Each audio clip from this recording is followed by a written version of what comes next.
تاکہ رائے عامہ ہموار کی جا سکے جنگ بندی اور مذاکرات کے لیے، کیونکہ معاملات حد سے زیادہ خراب ہو چکے۔ فوری جنگ بندی نہ ہوئی تو بہت نقصان ہو جائے گا ایران کا۔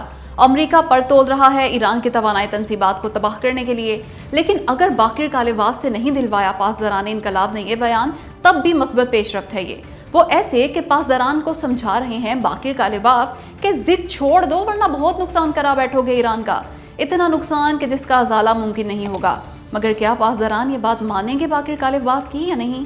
کمنٹ کر کے بتائیں۔ اسرائیل ایک بار پھر ایران کے خلاف جنگ میں کودنے والا ہے۔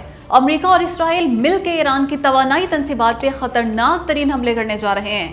اسی ہفتے کے اختتام پہ کی جا سکتی ہے یہ کارروائی، یہ دعویٰ کیا ہے معروف امریکی اخبار وال اسٹریٹ جرنل نے۔ انٹرنیشنل میڈیا نے بھی اس کی تصدیق کی، پر یہ کہا کہ اسرائیل کے ان حملوں میں شامل ہونے کا کوئی اشارہ نہیں ملا۔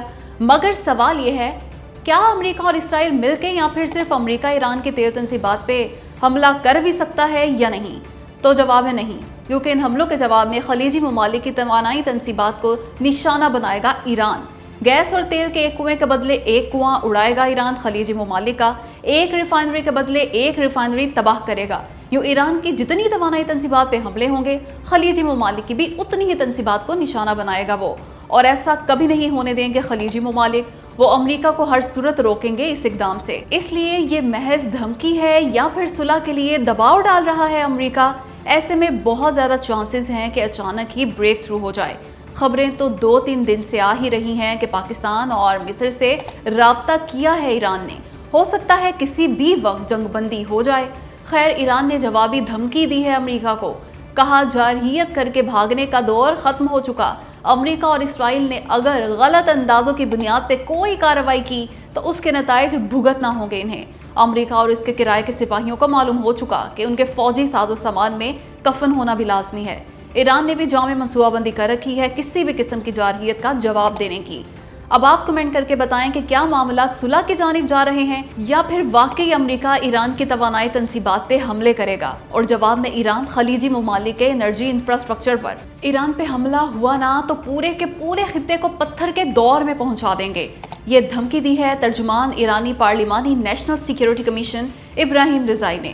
مطلب معاملہ فل گرم ہے استاد جی، فل گرم، کیونکہ یہ صرف دھمکی نہیں، ایران ایسا کر سکتا ہے۔ مکمل صلاحیت ہے ایران کے پاس خلیجی ممالک کو تباہ و برباد کر ڈالنے کی۔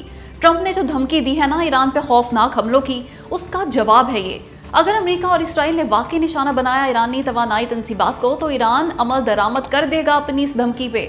وہ خلیجی ممالک کی تیل تنصیبات کے ساتھ ساتھ ان ممالک کا شہری انفراسٹرکچر بھی تباہ کر سکتا ہے۔ اگر امریکی حملہ زیادہ شدید ہوا تو ایران پانی صاف کرنے کے تمام پلانٹس کو نشانہ بنا کے صفحہ ہستی سے مٹا سکتا ہے۔ اس طرح ایران تو پتھر کے دور میں چلا ہی جائے گا، مگر اکیلے نہیں، وہ اپنے ساتھ خلیجی ممالک کو بھی لے کے جائے گا۔ پیاسا مار دے گا وہ ان ملکوں کے عوام کو پانی صاف کرنے کے پلانٹس پہ حملہ کر کے۔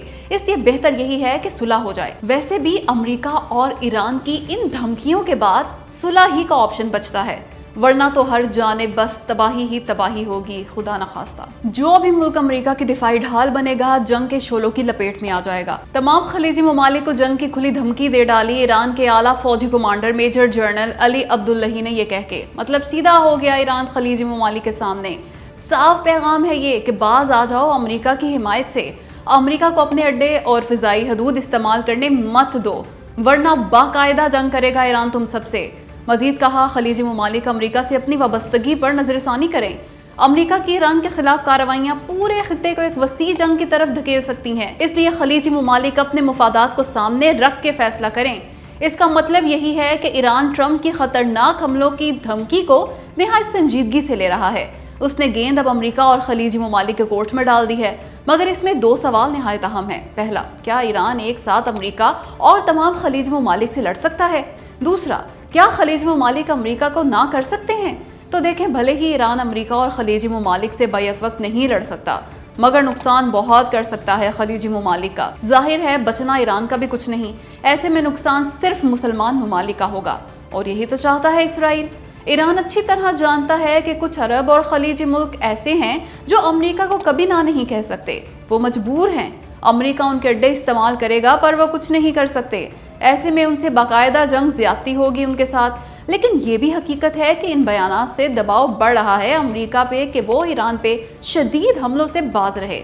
پاکستان اور دیگر ثالثوں کو چاہیے کہ سمجھائیں امریکہ کو، حملے رکوائیں، ایران کو بھی سمجھائیں، کسی نہ کسی طرح اس جنگ کو رکوائیں، ورنہ واقعتاً وہ مرحلہ آن پہنچا کہ جب یہ جنگ پورے خطے تک پھیل سکتی ہے، خدا نخواستہ۔